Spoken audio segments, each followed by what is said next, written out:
and then you can see how dirty that is. This was almost clear white, yellowish, and that's what happens with T56 clutches because of the way the slave cylinder is set up. It just happens. It's a known.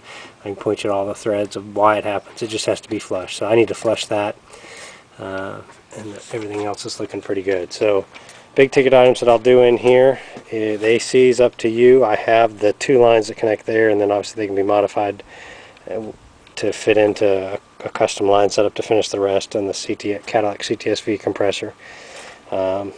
I'm going to go ahead and change out the thermostat to 180 degree thermostat. I'm going to put the power steering pump in, change out some of these wires and stuff. I'm going to fix that, basically redo that gasket or replace it if I have to, and clean it up, and then flush the fluid there. And I think those are the big ticket items here in the engine bay.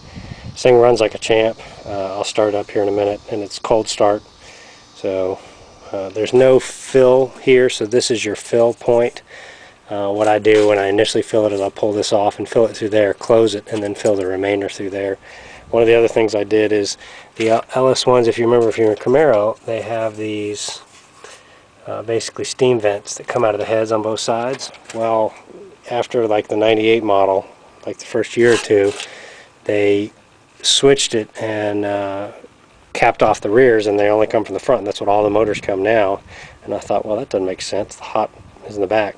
So I adapted an earlier style one and actually trimmed out the bottom of this, so all 4 of them, and that may be contributing to some of the better power that I have on this motor. So those are big. Oh, and I also will tune out the MAF to finish it out. I've just about finished it. I just need to get it squared away.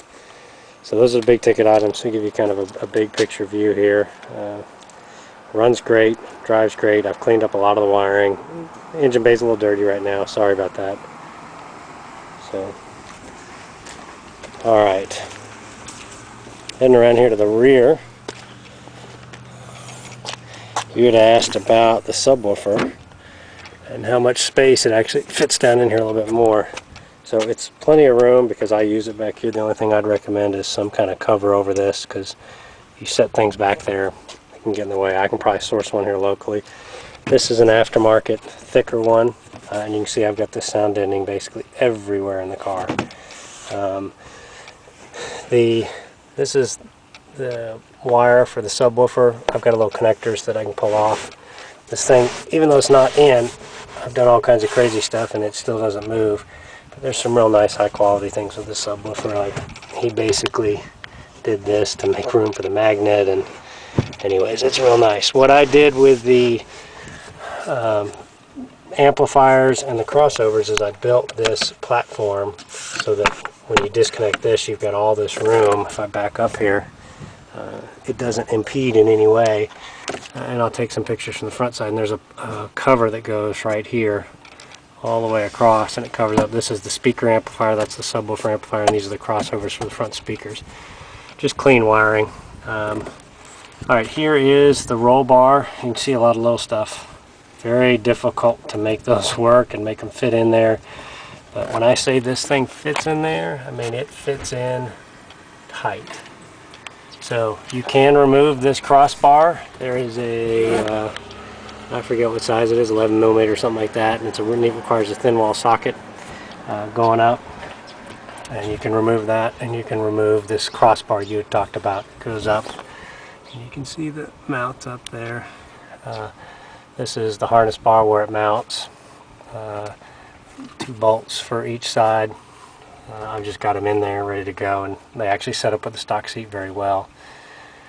The batteries are in between the bin, basically the empty space between the bin.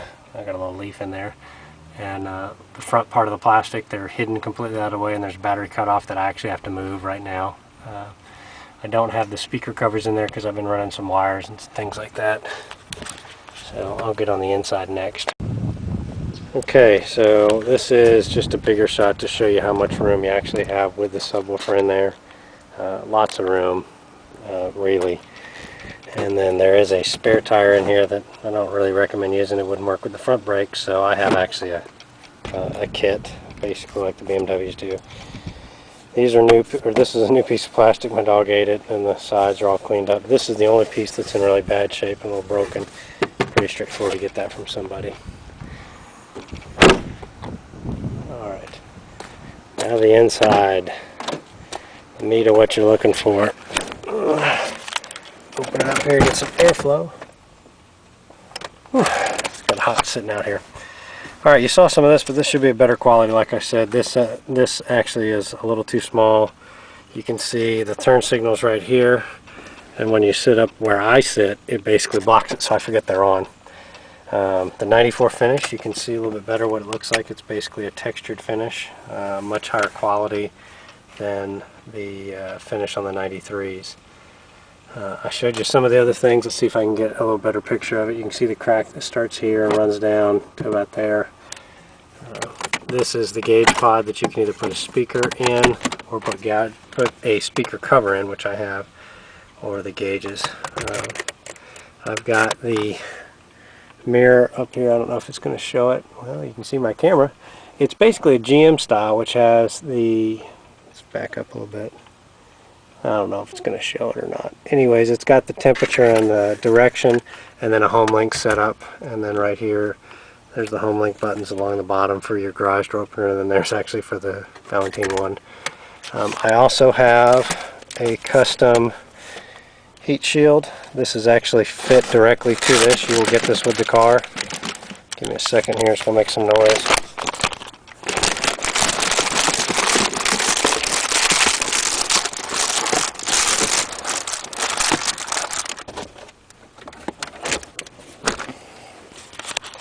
Alright, the big key is it fits the whole way around. It fits exactly the size. It's designed for this one, so it works exceedingly well.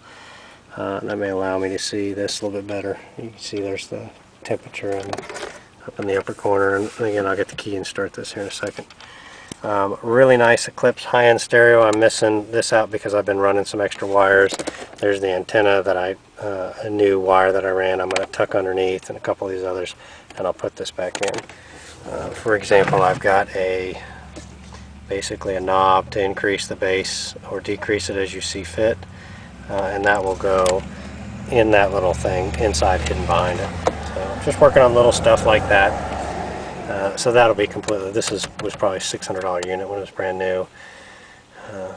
Like I said, I have a different shifter for this that actually has the 6-speed and the orientation, and it's a little nice setup. I just haven't pulled this back up. I've got this off right now because I was working on some of the wiring, and also have to replace the rubber gasket right there. So let's see here. Some of the other things I have done. I finally replaced this. That was broken, and so I've got a new one. You can see here's the tweeters. It's really nice, high-end, sounds exceedingly well. Exceedingly good. Nice English on my part. There's a little plastic piece that goes here and a plastic piece that goes there that I have. I just haven't put them back on yet. This is the cover that very commonly breaks. I have the cover. Basically little tabs that fit in here and here break off. Very common for it to happen. And I replaced these buckets on both sides because they break. I fixed the handle on the side. It's very common for the actual handle right there to get loose and where you pull it. So I've done a lot of stuff. I've got my wideband wired in right now. Right behind there is where the ECU is. Those are just some wires that I just need to tuck away. I haven't done it yet. Simple stuff.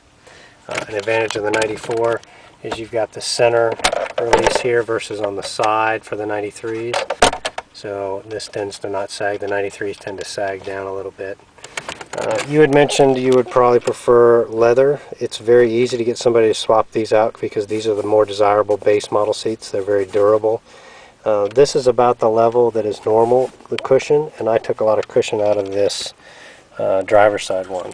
Let's see, we got the GTO pedal and a bunch of custom, and it works out very nicely for heel toe, being able to, when you're on the brakes, to be able to just pop it. The original setup's not very conducive to that. Let's see, I'm pulling this out, but you can see, again, the sound deadening's everywhere pretty much. I just have to work on this. Alright, let's back up here, get you some more pictures. Like I said, all these wires will be taken care of.